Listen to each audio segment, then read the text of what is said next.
Hi friends, அஸ்ஸலாமு அலைக்கும். நம்ம இன்றைக்கி என்ன பண்ண போகிறோம்னா டிஷ்ஷு ஒரு பால் பாக்கெட் எடுத்து நம்ம அடுப்பில் போட்டிருக்கோம் சட்டியில். இப்போ ஒரு பால் பாக்கெட் போட்டோன்னா தண்ணி எதுவுமே அதில் நாங்கள் சேர்க்கலை.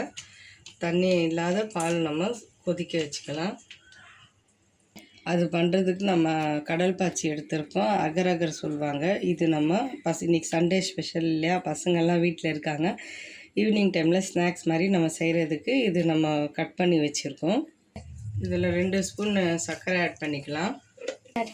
நம்ம அகர் அகர் இது மாதிரி தண்ணியில் சுடு தண்ணியில் நம்ம ஊற வச்சுருந்தோம். இப்போ இதை எடுத்து வெறும் தண்ணியில் நம்ம ஒரு பவுலில் போட்டு நல்லா கொதிக்க விடலாம். இப்போ ஒரு பவுலில் போட்டு நல்லா கொதிக்கிறதுக்கு நம்ம கிண்ணத்துலேருந்து ஒரு கடாயில் போட்டுக்கலாம். இந்த மாதிரி நல்லா கொதிக்கணும். நல்லா இன்னும் திக்காகணும். இதெல்லாம் நமக்கு மண்ணி இல்லாத நல்லா பேஸ்ட்டு பதத்துக்கு வரணும். நம்ம பால் நல்லா திக்காக சூடாக்கி நம்ம பிளேட் போட்டு மூடி வச்சுக்கலாம். நம்ம இந்த ஸ்டேஜில் ஒரு பவுலில் தனியாக அகர் அகர் நல்லா கொதிக்க வச்சு பேஸ்ட்டு மாதிரி பதத்துக்கு வந்துச்சு. ஒரு பவுலில் நம்ம வச்சுருந்தோம். இப்போ 2 போட்டு நல்லா மிக்ஸ் பண்ணிக்கலாம். நல்லா மிக்ஸ் ஆகி நல்லா கட்டி பதத்துக்கு வர வரைக்கும் நம்ம கைவிடாத நல்லா கிண்டிகிட்டு இருக்கலாம். பண்ணிகிட்டே இருக்கணும் கைவிடாத. அப்போ தான், இல்லைன்னா எல்லாம் இதுவாகிடும், கட்டியாகிடும். நம்ம இதிலே நல்லா திக்கு பதத்துக்கு வர ஸ்டேஜ் வரைக்கும் நல்லா கிண்டணும். நம்ம இது ஒரு பவுலில் கலர் போட்டிருக்கோம். நம்ம பால் கொதிக்க வச்சுருக்க அகர் அகர் நம்ம பாலில் போட்டு மிக்ஸ் பண்ணிக்கலாம். கொஞ்சம் கொஞ்சமாக இப்படி இந்த மாதிரி கொஞ்சம் கொஞ்சமாக போட்டு நம்ம கலராக நல்லா ஒயிட்டும் இந்த க்ரீன் கலர் போட்டிருக்கோம். அதுவும் இதுவும் நல்லா மிக்ஸ் ஆகிற வரைக்கும் நல்லா மிக்ஸ் பண்ணோம்.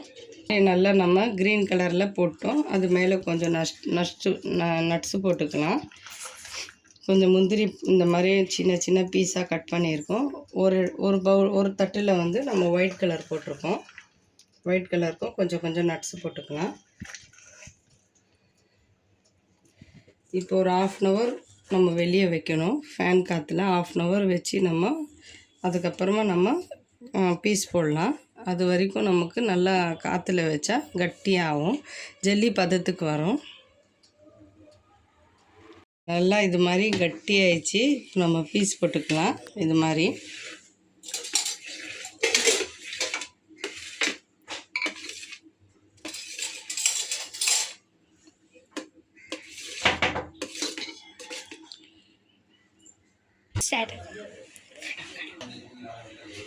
நம்ம நல்லா இது மாதிரி ரெடி பண்ணிட்டோம். இது மாதிரி கேக்கு பீஸ் போடுற மாதிரி நம்ம இது மாதிரி துண்டு மாதிரி போட்டிருக்கோம்.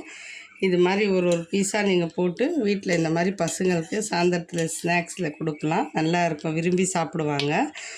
கலர் கூட போடலாம். நாங்கள் கொஞ்சம் கலரு கொஞ்சம் ஒயிட் பண்ணியிருக்கோம். இப்போ நம்ம பவுலில் கொஞ்சம் போட்டிருக்கோம் பசங்களுக்கு.